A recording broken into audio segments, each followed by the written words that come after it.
Welcome back, Hunters! I'm the Survivalist, and we returned Monster Hunter Generations Ultimate, our G-Rank hunts, where this week we are going from the normal shot build of last week into elemental builds, or just focusing on a few different element types. Now, I wanted to try getting that charge shot build to work, but it just really didn't come out that way. So I'm going to probably shelve that for now. I don't think I'll be able to make it work. It doesn't really add anything all that interesting to the hunts to try to get it working, and it kind of makes it just stall out because of again, the slow time it takes to build up the charges and then try to use them. So I figured we'd move on to another type of focus with the week, talk about the ups and downs of using elemental builds and such. And they're probably something I would say they get better mileage out of multiplayer, because compared to the meta of Pierce builds, there's a few flaws that elemental builds have. There are also some benefits too, but we're going to start off with a Thunder element build. This is also going to be using another deviant bowgun, the Bolt Reaver Astaloses.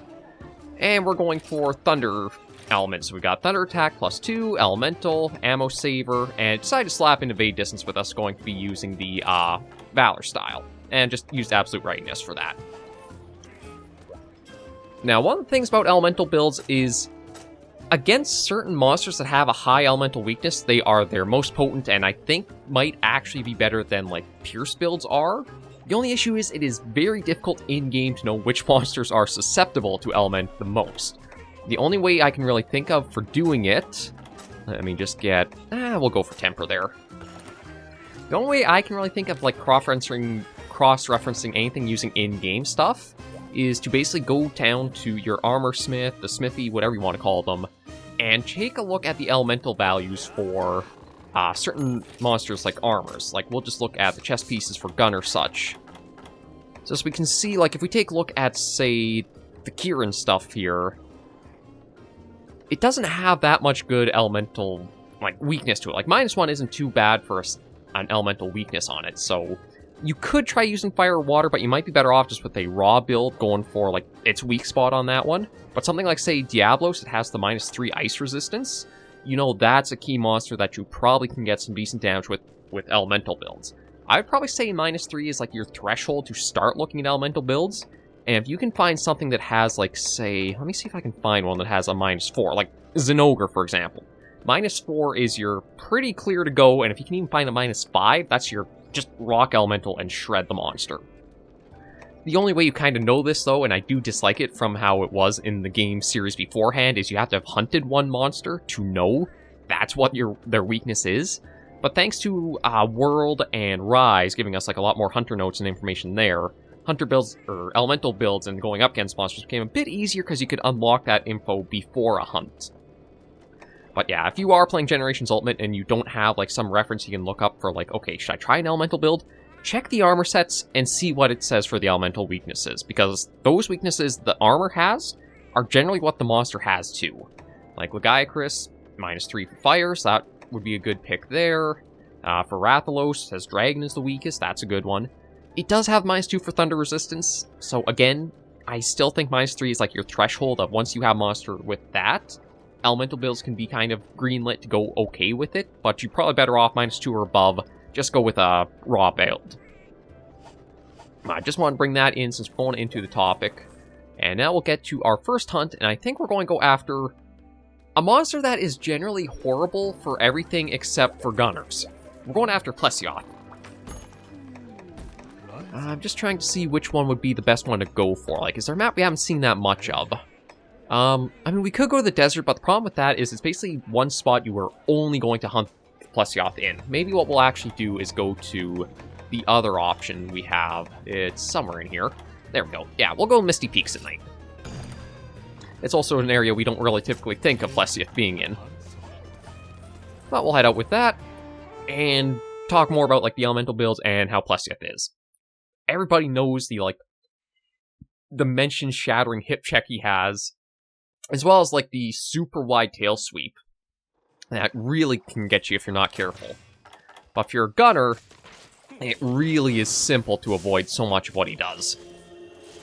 It's where certain monsters you do have just native benefits, depending on the weapon you decide to bring out for a hunt with them. But I think one of the reasons why Plesioth also gets people caught a lot is because when you look at him, the hitbox for, like, his size is a little deceptive. Like, we'll have to get him out of the water, or get it out of the water to go over that more. But when he uses his tail swipe, I think the hitbox extends not just with the fins you see, but also, like, the little, I guess, like, spines that support the fin. Like, it's not the webbing that I think is the end of the hitbox. It's the full spines that extend out further. But I don't think I have any... Yeah, okay, he sees us, so hopefully it won't be too bad to get him to come out of there. Although it is Plesioth, and they are known to be annoying.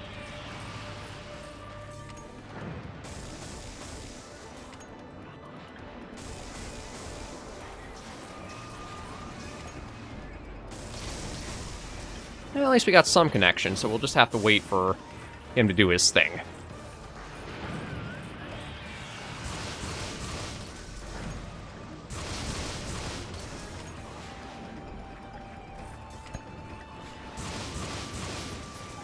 But one of the advantages about elemental builds is they might be some of the safest light bowgun builds, just because you don't have to worry about, like, the critical distance that you have for the raw shot builds.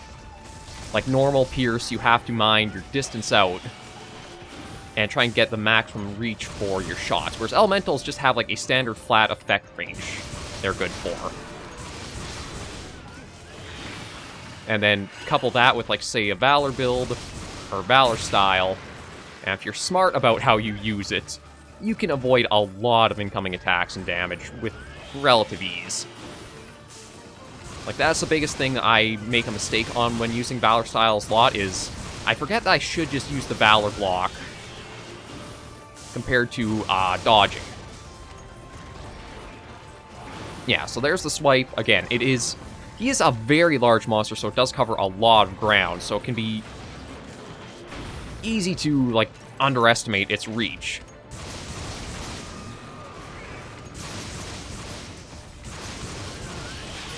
We managed to squeeze in that absolute readiness, but that's why I like taking that one with the Valor build. It's just that little get-out-of-jail-free card, or protect yourself from putting yourself in harm's way.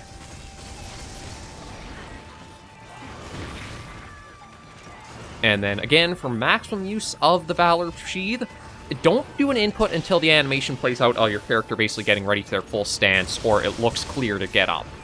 Because you can actually get some extended invincibility frames from them.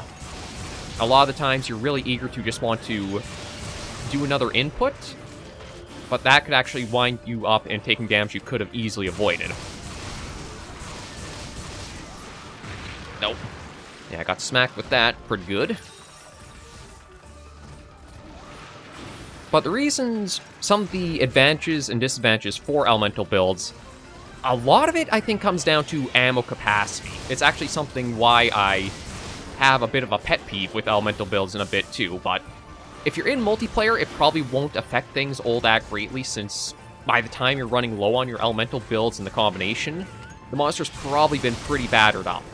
But if you're playing solo, you'll likely run into it more where you need to have, like, auxiliary backup shots, like Pierce, normals, etc., to get the last bits in. And yeah, definitely don't want to get hit by that hip check. And G rank, I think it has had a boost because you see the extra wind-up time, but then he also has it as a hyper monster too, and that is even more so, even more deadly.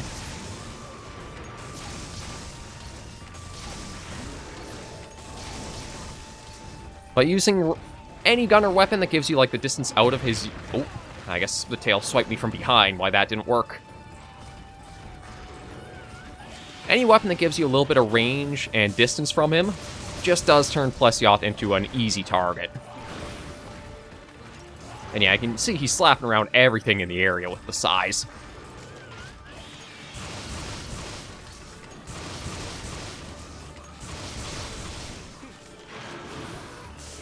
One of the things I think is fundamental on elemental builds is also the ammo saver. Just because, again, you have more of a hard cap than you do with, like, say, Pierce shot builds, or Pierce normal raw shots.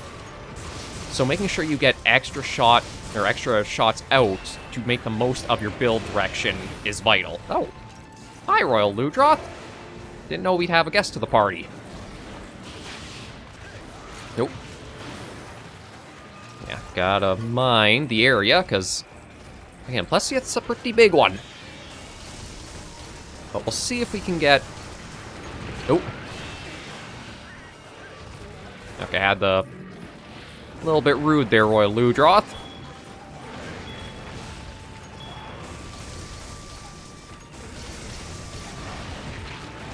Although I think he might have actually gotten us out of the area of the hip check there. I do gotta mind our health. Nope. Well, thank you, Natalie. Oof. Glad I... Yeah, when it gets two monsters in a fight, again, it's probably the worst Monster Hunter has to offer at times. But thankfully, yeah, he's heading off. We'll follow him along and leave Royal Ludroth play around in the waters here. So my pet peeve when I talk about elemental builds is when it comes to how they handle dragon element for light bowgun. Well, not just light bowguns, but bowguns in general. You can't really make dragon builds. I know there's things like Team Darkside have shown, like, going after Fatalis. They could do, like, speed runs with it. But it's not really an elemental type you can build with for, like, just in general. You only have, like, I'm trying to remember what it is. Capacity of 3 shots per regular dragon, and then everything else has to be internal, or you get... I'm trying to remember how many it is. I think it's 10 extra shots of dragon element you can make, and that's it. I really wish it would be, like, given more of just a normal elemental type to be used. Like, that's the problem that bowguns have had, is... There's a fair number of times where there's things like Blast Blight or other effects that have been brought into the series, or light bowguns just aren't able to make use of that. Or it's like they're left out of that unique thing. Brachydios, I think, was... Well, Dragon Elements is the first one, because it was introduced, I think, back in the very first game? I'm not super sure of that. But Dragon Element, then Blast Build, Blast Blight. Somewhat the status attacks, too, like Paralysis, Poison, and such, but at least those you do have, like, the ability to ramp up the skills and such for them, and make combination ammo much easier. Well, we'll just see about putting Plesioth down, and then go for another monster that's weak to Thunder Element. The big thing to probably look out for, like, what element of... well, when it comes to light bowgun, or probably even heavy, too, is if you're trying to go for element build, you'll likely want to be looking for if they have capability of the piercing shot element type you have. Aw, No, I thought he was out of stamina, but maybe not. Oh, yeah, I think he is. He is... Nope.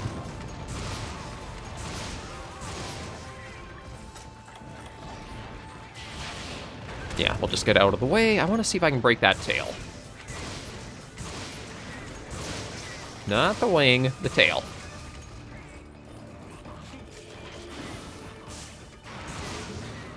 Yeah, just give you a shot to the face to knock you off balance, but it might be a bit difficult getting behind him. No. I was going to say, or he might just give us the exact shot I wanted. But yeah, I haven't really had to use the sidestep all that much. And truth be told, I just got the evasion or the jumping... Oh, there we go. The jumping jewel in there just for some extra security, but didn't even need it. Now, I should check. I don't know if I could have slotted in critical element on this set or not. Because it is the 2-3 slots that you get opened up with. So you might... I might be able to get critical element if I wanted into this set, but that only works. The bowgun does have some affinity, so you know what? I think for the next hunt, I'll quickly swap out some of the decorations I've got to go for a crit element in this. Because it only works if you have the, Yeah, I got a few schmacks on the Nahabra. Kinda goes to show how piddly the, bash attack is for the light bowgun in the old games. It wasn't actually too bad in World and Rise, because I think they had it more, it would do damage in relation to the value, like, the bowgun itself had. Because, yeah, like, a lot of hits and it's still going. But I'll probably see... it depends on what we get towards in the series. I would like to cover, like, Dragon Element in a video, but it has to be used against monsters that are very susceptible to it just to try to get the right mileage. Because results will heavily vary with it.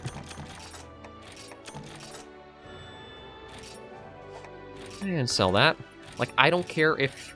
One thing about Dragon Element shots are that they have, like, a real heavy weight to them. So they fire in a very small arch, but they have a lot of procs for each fire. But I'd prefer if they just get rid of that little, like, unique behavior and just make it so you can use the thing at all in general. It's something I've wanted ever since I first started with the series, but it's never come about. Yeah, so let me just pick us up some... Not normal. Yeah, more Thunder. We didn't really even go into it that much because of just, like, old Yamo Saver procs we've got. Again, internal build... Or the internal ammo is probably the biggest key point of elemental builds. You need to have them in order to really maximize what you're able to do. Let me just go here. Take those out. And let me find Crit Element. Yeah, so that should be 3, 4. So we should be able to slap this in and get even more power to our build. And this really will only work because we are using the Atal Ka set. Like, the Nesset stuff is your build-a set. You can slap so many different decorations and combos in there, and with the +2 it provides, well, Talisman boost as well as Secret Arts that makes so much more possible. So yeah, this is probably as ramped up as we can make a build right now with this. So with Thunder Attack +2, the Element Attack up, and the Elemental Crit should be pretty potent, and our next target is going to be Rathian. I'm not sure... I don't know if they have a 3 or a 2 for, like, the armor for them. So you know what, I actually just want to check that out since I did talk about it earlier in the episode today. I gotta go in here. Yeah, back into this area. Okay. Yeah, so it says it has -2, but a -3 dragon resistance. So you'd want to generally try Dragon Element against them if you had it. Since we don't necessarily have that, we're going to go for the next best thing, which is this Thunder build. And let's see. Well, we don't have that, so we'll just go here and just snag the Temper again. Now, I can't really say which Thunder Elemental Light Bowgun is the best. Like, I think I still have to get Thunderlords Zenogre's Light Bowgun. Because that's another one of the deviants I haven't hunted all the way up through to G rank. But it feels like the Thunder Light Bowguns are a little harder to find one that has, like, a lot of rapid fires for. Yeah, like this one only has Thunder level 1. It does have, like, a little bit of slice internal ammo there. But I think the Bolt Reaver having the Piercing Thunder and Thunder 2 into it do help a lot as well. There is also... the Hypodermic Needle. Actually, that one's not bad with all the Piercing Thunders it has to itself, too. That'd probably be the one you'd want to look at getting as, like, one of your first G-rank Lightning or Thunder Light Bowguns. But then there's also just regular Astalos's Light Bowgun. Only has Thunder Rapid Fire, but does give you, like, some of the access to Piercing and Thunder 2. There is also Zenogre's, again, more Thunder 2 and Thunder 1 Rapid Fire. But then there's also a second for Zenogre, the Orcus Barcus, that gives you Thunder and Pierce Thunder. And that one gives you Rapid Fire Piercing Thunder, so that actually might be a bit stronger than what we've got, but I'll stick with the Bolt Reaver Astalos just because I do like the colors to it. But yeah, we'll hunt Rathian next, take that to clear out this episode, and then maybe we'll look at... Maybe we'll do a fire build next, since we did go after, like, Rathian to end off this episode with. I prefer not the Rune Pinnacle, just because, again, that's annoying to go through, so we'll go for the jungle this time. The map that actually made a surprise return of sorts in Monster Hunter Rise. Well, more accurate, more return in Sunbreak, but still return in that base game sort of thing. Yeah, so we just gotta find out where Rathian is, and then just shred her with the Thunder Bowgun build. I still lean that I'd prefer if the elemental builds for the bowguns were like some of the strongest you have, just because they have to specialize more so to each monster. But to allow the physical shot builds to have like more of a general rounding value to them. Like anything that I think you have to more specialize into and build towards should be a more potent payoff for it. It just feels like that's kind of like a rewarding trade-off to have. Yeah, that's a pretty poor shot to start us out, but...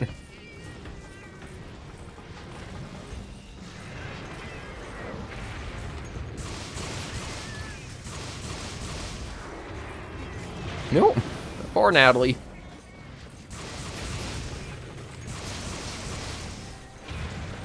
Yeah, I know this is also using, like, end-of-G rank weapons and equipment and everything, too, but... Again, we're not really looking to do the progression curve of the G rank.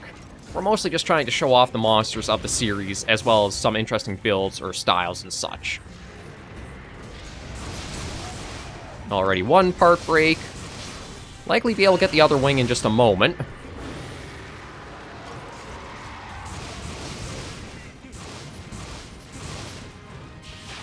Yeah, we'll use that, just get out of there. Yeah. Yeah, the wings are always super easy to break on Rathian. Oh. Gotta mind the fitness test.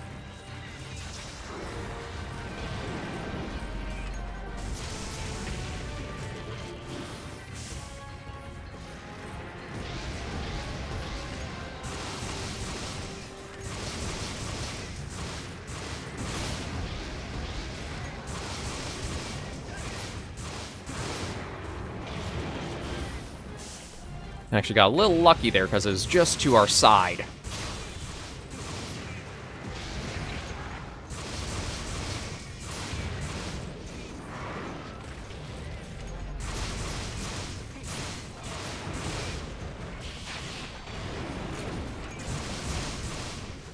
But yeah, it's... Ironically, fights against Rathian like this, I really like the light bowgun, just because you get that full view of the monster and all of its actions. As well as you have, like, this sidestepping, swift... Uh-oh. I say that and I screw up the reload there. But the swift pace back and forth and trying to really mind the timing and turning of, like, what the monster's doing to what openings you create for it as well.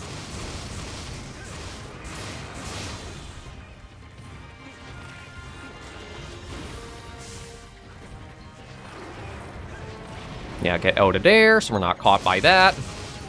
Oh, got opens up some nice strikes to the head. Nope. Should have used the absolute readiness there.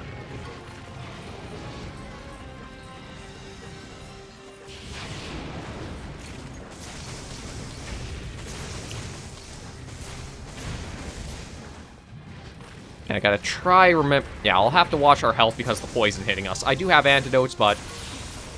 No, thank you very much, whoever that was. The cats can have some utility, it's just hard to always, like, bank on them being able to provide what you need when you need it. Case in point is the cheer horn often goes off in weird increments. Oh.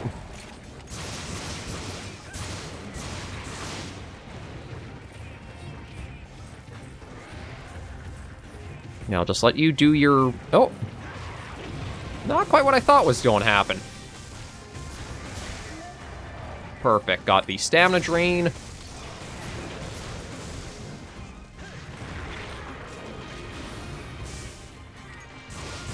And I am looking very... Well, I say I'm looking forward to Wilds coming out, but I know there's the beta coming up, and I have to see if I can even handle any of it on my computer. I doubt I can, but this will be at least, like, hands-on soon to know. Or to see if my computer melts trying. But yeah. Oh, okay, so you're flying off. Looks like down that way. Yeah, my guess is with Wilds on the way, I'll have to look at either running it at Super Potato graphics level, if even possible, to run it, or I'll have to look into, like... Oh, I thought it was coming down here, but maybe it was going to the other spot down here. Or I'll have to look into... Oh. Hi, Celtis. Bye, Celtis. Yeah, we'll handle you when we have your partner, because you're much better as a pairing. Uh-oh, somebody's angry. Yeah, that's one of the things about Elemental 2, is because you don't have critical distance and you just have, like, a...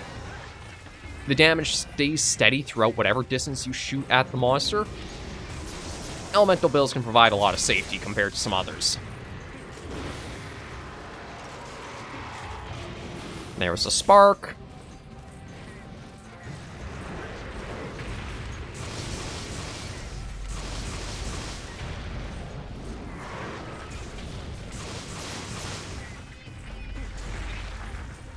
Now, who are you targeting? Probably me. Yeah, I think I'm just leading her to smack into the poor cats.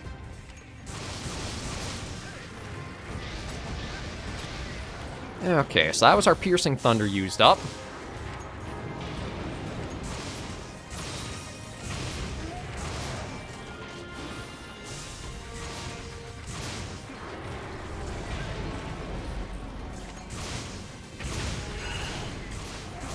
Nope, got a knockdown.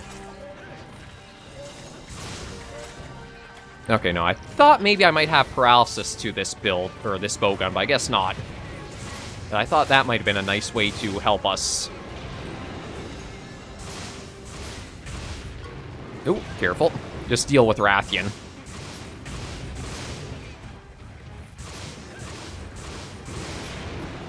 Oh, good news is, though, it looks like she's out of stamina, so we might be able to get a pretty easy knockout here.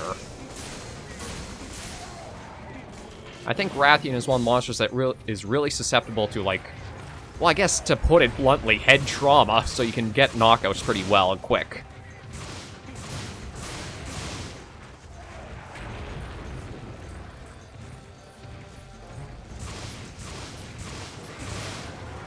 Oh, we'll use that just to get right through.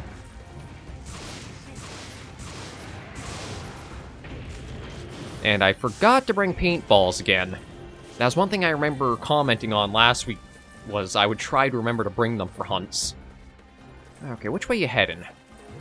Looks like up that way. So my guess is maybe she's going for an Aptonoth to feed on.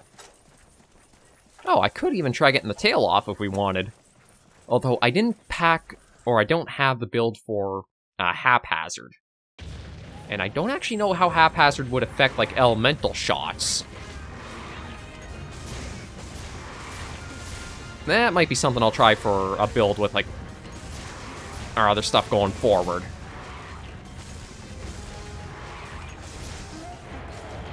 Is see if how Haphazard might affect, like, say, some of the elemental types we use.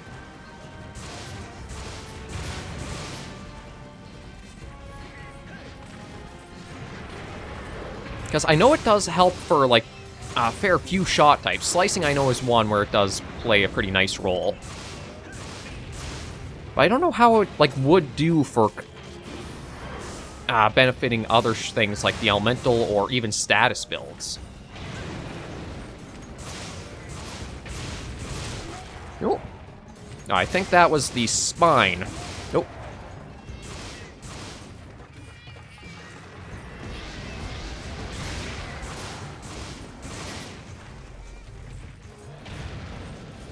Yeah, what are you up to? Up and over there? No problem. Oof. Just squeeze that out. Might be playing a little dangerously for some of my movements, but you know what? It adds some excitement. There we go. You know what? Just for the sake of it, let's just get some slicing shots on the tail. Set on the tail.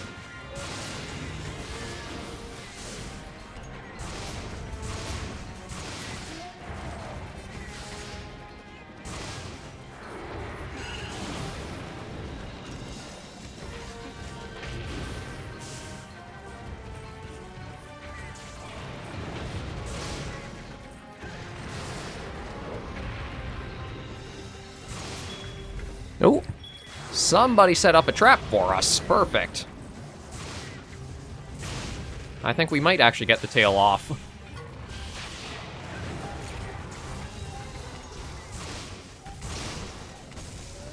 Yeah, normally I'd say you don't really want to try going that heavily and getting the tail off, but certain bowguns with, like, the right skills in them, you can cut tails rather reliably. It's just you also have to then be ready to be able to take down the monster with the cut done, too.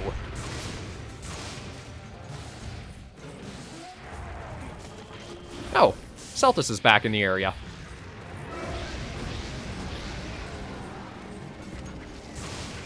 Okay, I don't think we actually got her tail on that.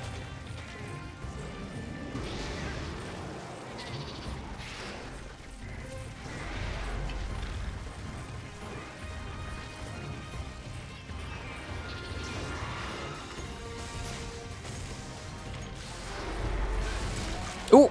Hey, look at that. We managed to get it off. If you are hunting Rathian, if you can get that tail off, you basically just make the hunt incredibly easy, because that removes any worry about, like, the poison she can inflict. I think it's still possible for her to do it, but it's harder to get hit by that little stub than is what it used to be.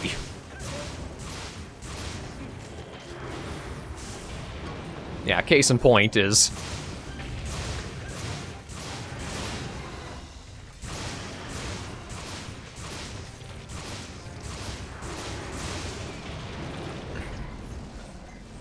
Now, we still have Celtis hanging around here. No.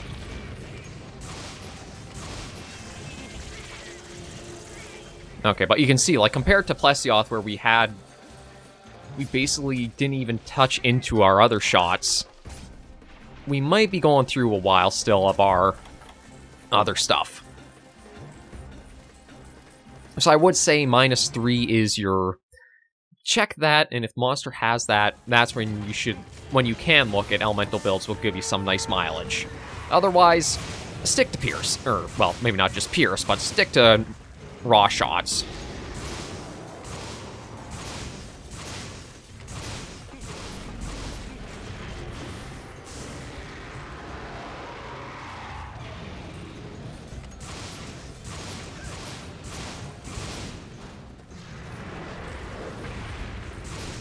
Nope. Knocked her over again. Yeah, another trick for Rathian. Didn't even think of bringing it up, but... aim for the legs.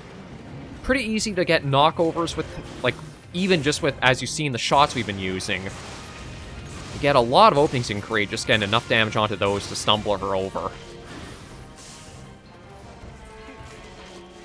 And we'll just see where she goes from here. Okay, I'm pretty sure she's going to... That was on me. I was dumb. I'm going to leave the Bullfango alone. Probably shouldn't, given, like, what it is in Monster Hunter, but I will. But yeah, we're going to go to where I'm pretty sure she's gone to nest up at. Actually... Oh, I'm not sure which one she would go to nest. Oh, never mind. She was a little early to the nest.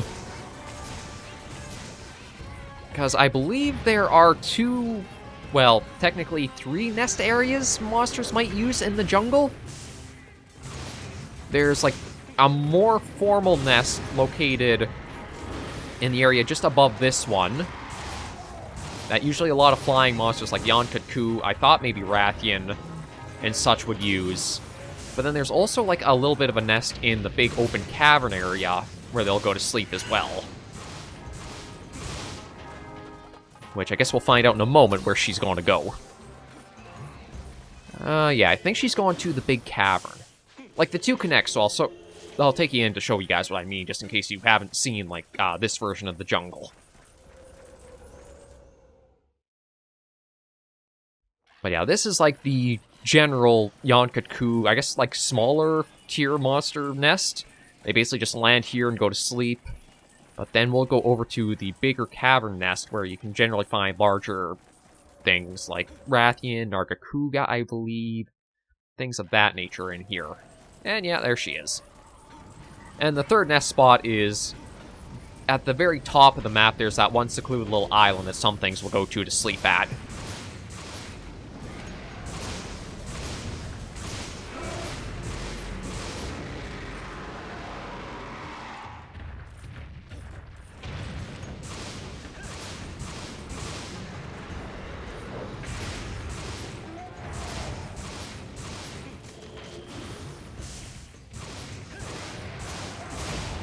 Oh, shoot, I think I forgot to carve the tail, didn't I? Okay, we'll wrap this up and see if I can make it back there to get that.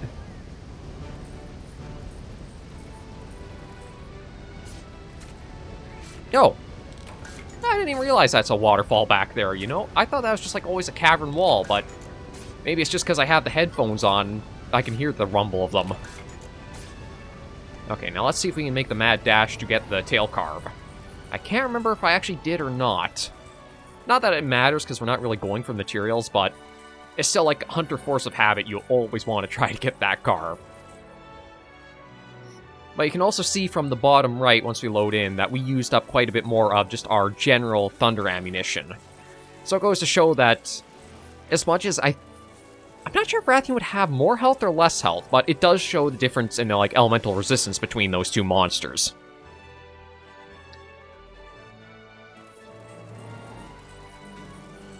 Yeah, there's the tail there. I don't think we did carve it, so let's see if we can... Oh, no, I guess it did. Or, I guess now I won't know. But yeah, use the armor. If you want to use just in-game reference, check what the armor's elemental, like, weaknesses are. If it's -3 or higher, you're good to go. Or -3 or lower. -3 or lower if we want to talk, like, positives and negatives. Math is dumb. Yeah, we'll get all that sent over. And there we go. A couple more monsters from the roster hunted. Next episode, we'll switch over to Fire Elemental build and see about going up into the Arctic Ridge, I think it's called. Basically, like, Freedom 2 and Freedom Unite, where they have that set at, with Tigrex's, like, kind of the apex there was. But for now, thank you all very much for joining me on this episode of Monster Hunter Generations Ultimate, the G-Rank Hunts. If you did like the video, be sure to give it a like, and if you have any comments, tips, or tricks, be sure to leave the comments right down below. Until I see you all in the next video or episode, Hunters and Survivors, please remember, as always, to take care, stay alive, and happy hunting.